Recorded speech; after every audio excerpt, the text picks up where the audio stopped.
Pemeriksaan ginekologi. Pertama, menyapa pasien dengan ramah dan memperkenalkan diri. Kemudian menanyakan tujuan kedatangan pasien. Setelah itu melakukan anamnesis pada pasien berupa menanyakan identitas dan keluhan utama pasien. Kemudian menanyakan riwayat kesehatan reproduksi berupa tanggal haid terakhir, lama haid, pola perdarahan haid, riwayat paritas dan riwayat persalinan terakhir, riwayat kehamilan ektopik, riwayat nyeri yang hebat setiap haid, riwayat anemia yang berat, riwayat infeksi sistem genitalia, riwayat penyakit menular seksual, riwayat infeksi panggul, riwayat berganti-ganti pasangan, dan riwayat menderita kanker serviks.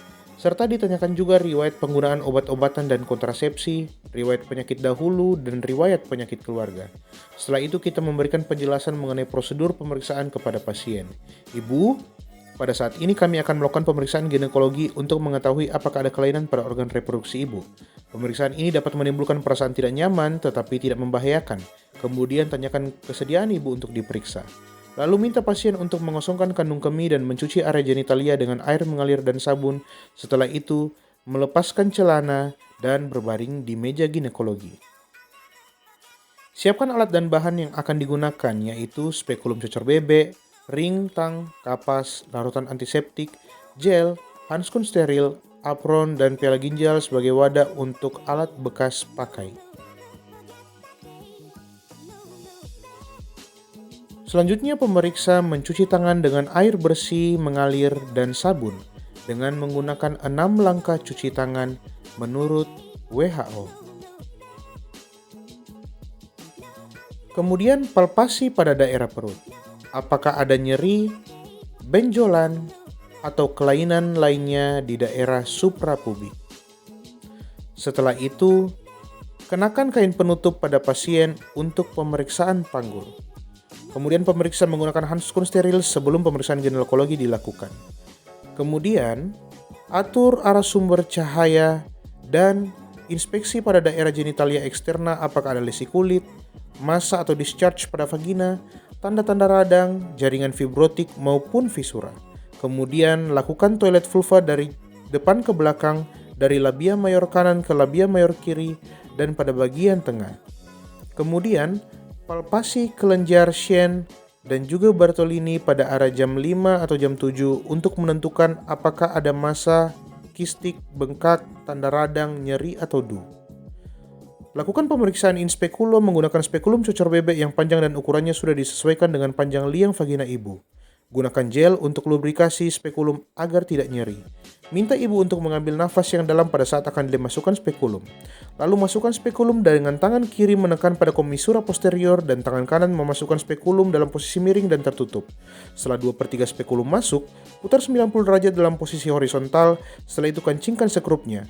Setelah terpasang, inspeksi serviks, visualisasi apakah porsio terlihat atau tidak. Setelah porsio terlihat, evaluasi apakah ada massa yang mudah rapuh, berbenjol-benjol, atau porsio licin. Lihat OUE, apakah terbuka atau tertutup. Apakah ada cairan atau keputihan pada vagina. Bila ada lendir, eksudat atau darah, dapat dibersihkan agar visualisasi porsio dapat terlihat dengan jelas. Setelah itu, keluarkan spekulum dengan hati-hati dengan mengendurkan sekrup yang terkunci, lalu letakkan kembali ke tempat semula dengan tidak menyentuh pada peralatan lain yang belum digunakan. Kemudian lanjut pada pemeriksaan palpasi bimanual. Pisahkan kedua labia dengan ibu jari dan telunjuk tangan kiri dari sisi atas.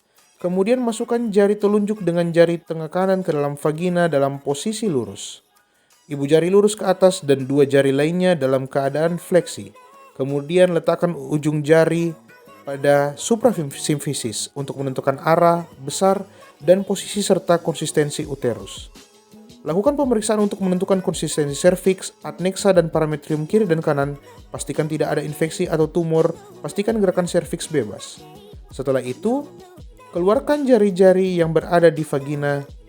Angkat tangan kiri dari perut ibu. Kemudian, lakukan toilet vulva.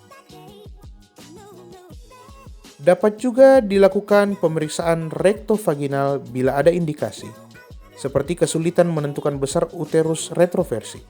atau apakah adanya tumor pada kafum Douglas. Pemeriksa sudah selesai, minta pasien memakai kembali pakaian. Rendam seluruh peralatan yang sudah dipakai dalam larutan klorin 0,5% selama 10 menit untuk dekontaminasi. Buang bahan-bahan yang sudah tidak dipakai lagi ke tempat yang sudah disediakan. Celupkan kedua tangan yang masih memakai handskun ke dalam larutan klorin, buka secara terbalik dan rendam dalam larutan klorin.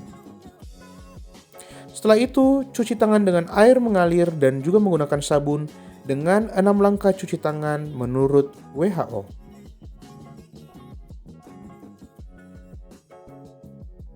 Beritahukan hasil pemeriksaan pada pasien, jelaskan diagnosis atau kesimpulan hasil pemeriksaan. Bila perlu, lanjutkan dengan konseling khusus dan penata laksanaan lebih lanjut. Terima kasih.